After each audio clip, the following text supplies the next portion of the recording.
The thing I fear the most is that I become in a position of power and I forget all of the shit that I really care about when I'm not in power, right? And that like suddenly I just adapt to the mindset at that level. Now, in my heart of hearts, I don't think that's going to be me. I don't think that's going to be you. I think like it's to our core. This is who we are as human beings. And I'd like to believe that we can influence the culture on the way down so that we make sure that like we don't have people You dare say like, trickle down. I will smack you if you say trickle down. It's economics. It's how the rich have to have it first, Kyle, and then we'll give it down to the poor. And then Shut up, everybody Ben. will be fine. Kyle, I don't know if you've read history books, but Ronald Reagan fixed racism. Do I need to? I can send you the Wikipedia. Hold on a second. You know, we've talked an awful lot about a lot of moods and their reflections in terms of music. But now we come to a mood that is the product of our present generation.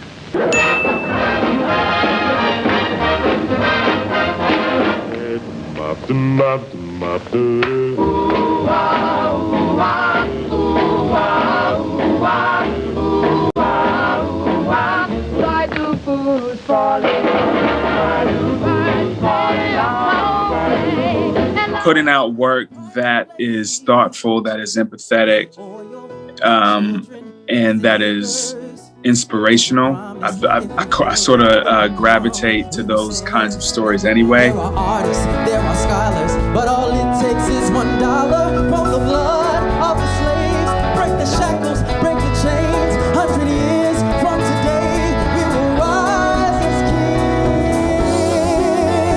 Oh. To your point about sort of losing touch and sort of becoming what the very thing that we fight against, I think that as long as we continue to care about this art that we love so much, and we care about it in a way that we want to see it grow, we want to see it progress in a way that's different from even how we've seen it. Like we want to see it go to the next level artistically, as long as there's still a desire to want that. I know for me, that's the thing that makes me ask the questions, that makes me, how can we continue to progress and move forward, not only artistically, but also culturally, and how this piece affects the culture. Hopefully we care about it that much that we don't lose that fire to want to do better, to want it to not be the same old. This is something that Jeff and I, we were texting back and forth. This was last week, an article via, what was it? Was it the Medium or whatever the media source was? And in his article, he was explaining a very toxic culture that he experienced from his perspective within the Hamilton machine, as if we can call it a machine. The interesting thing is, as I read the article, he wasn't necessarily saying that every second of his time there and every interaction that he had was an interaction that he was ungrateful for, right? He talked about the aspects of the experience that he was grateful for. And I think that is something that I have experienced as well. And Faye, you and I have had many conversations, and I know you know this as well, in the sense of, yeah, as you maneuver your way through, there are these opportunities that come up where you're like, oh man, what a great opportunity. Like, I'm so happy I got this opportunity. And then you get the opportunity and you get in there and you're like, oh man, this ain't nothing but the same old. The streets were made of music. That's it? No story? I had hustled my entire life to get the gig that I had, and that I still technically have. And I was very thankful for it. I cried my eyes out when we opened in Syracuse, because like, for a person like me to ever get into a position where I could make the kind of financial money where I could, my dad didn't own a car and that I could buy him a car, like the context of how important that was for my life, and the fact that I always knew that would happen, but I didn't know how that would happen. Right. That, I'm very thankful for that. But then at the same time, I am very understanding and push back against how much white supremacy exists in business.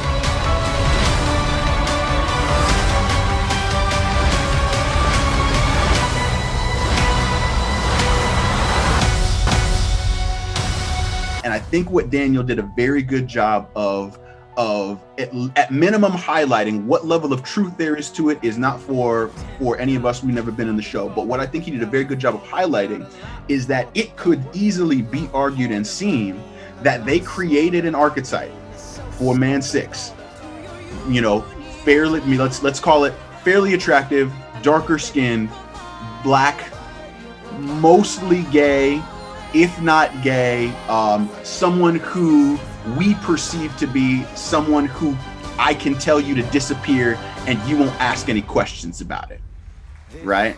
And that was the box that they created for that. And every casting time after that, rather than ask ourselves, all right, who are the specific human beings? We're just gonna go pluck a new one. Let's pluck a new one. It's almost, and again, when you think of it as a black person, it's hard to not think of it like an auction block, right? All the white people standing in a line and saying, nope, not that one. That one's too strong. Nope, not that one. He looks a little weak and he's got a baby with him. Ah, there's the mandingo I'm looking for. And it's hard to not look at it in that context. You enjoy that, boy. You've earned it. Yes, sir. It is. There's nothing you can say. It's trauma that exists inside of us. Cause y'all motherfuckers don't listen. And that is the danger that I think producers, older producers, and investors that have old mindsets of this is the script, this is what I want, you take what I want, or you get nothing, right? They're gonna continue to find themselves getting canceled by not imprinting the new historical context of, I know it's annoying to care about people. I know it's annoying when you have $1 billion or $100 million or $10 million. I know it's very annoying to have to listen to somebody talk about their feelings and talk about why this role matters. Are you surprised at my tears, sir?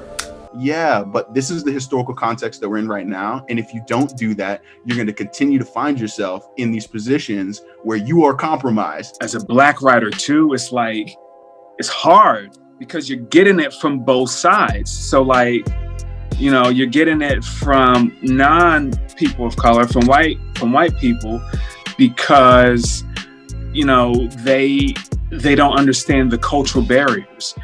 They don't understand some references you may have in your show, and they want your brand of blackness to fit what they want.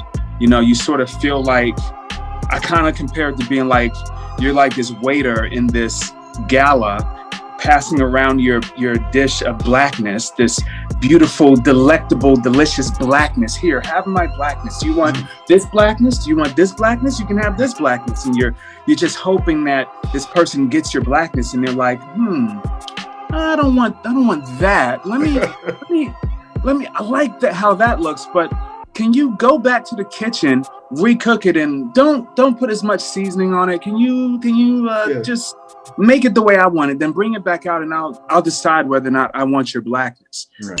I think it's very creative what you do with the it's very dull. I like dull. rare, but this is super, super duper rare.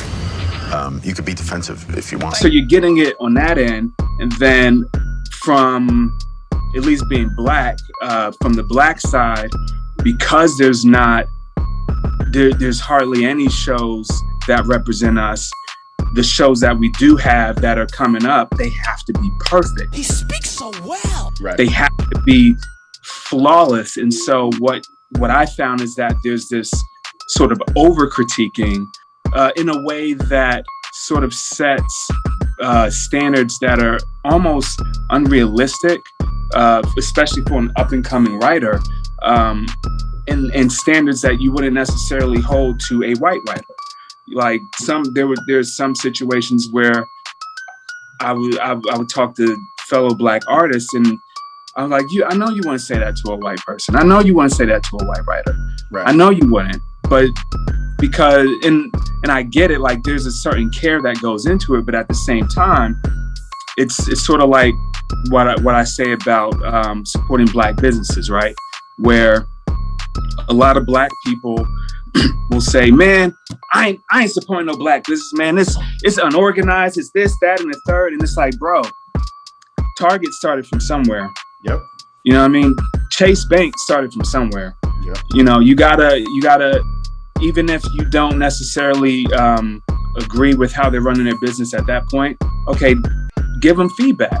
Yep. Give them feedback the way you would anybody else, and just say, hey, I think it might be better to run your business this way. Target? I'm not playing any more games. This shit's fucking over. This shit's all fucking over. This shit's fucking over. This shit's over. This shit's over. This shit's over. This shit's over. This shit's over. This shit's over. This shit's over.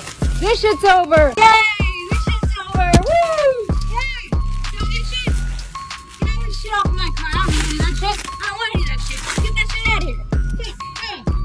Fuck this shit. Fuck this shit. No, I'm not doing it. I'm not doing it. I'm not doing it. No, I'm not doing it. We don't want any of this anymore. This is over. No. No. Do why? Why? You let everybody else do it. You let everybody else do it. Why I can't do it? Because I'm a blonde white woman?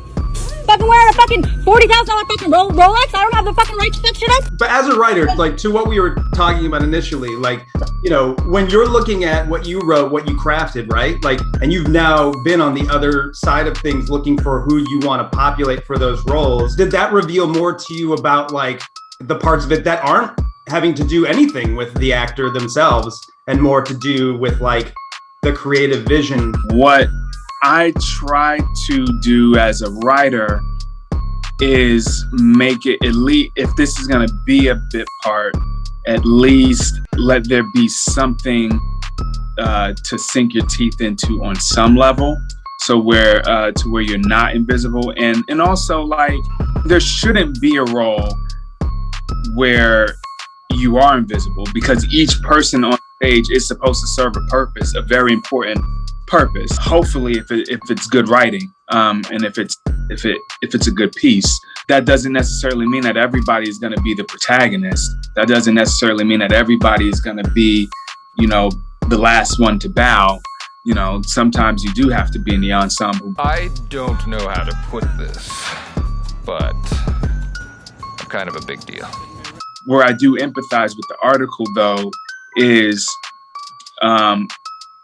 that role, Man 6, it should have been written in a way that isn't so disposable, that isn't so invisible, in that way, in the way that makes you almost feel the way he did, like because I know with Once Upon a Rhyme early on in our process, that was my first show I ever wrote, so I kind of learned how to write off of that show.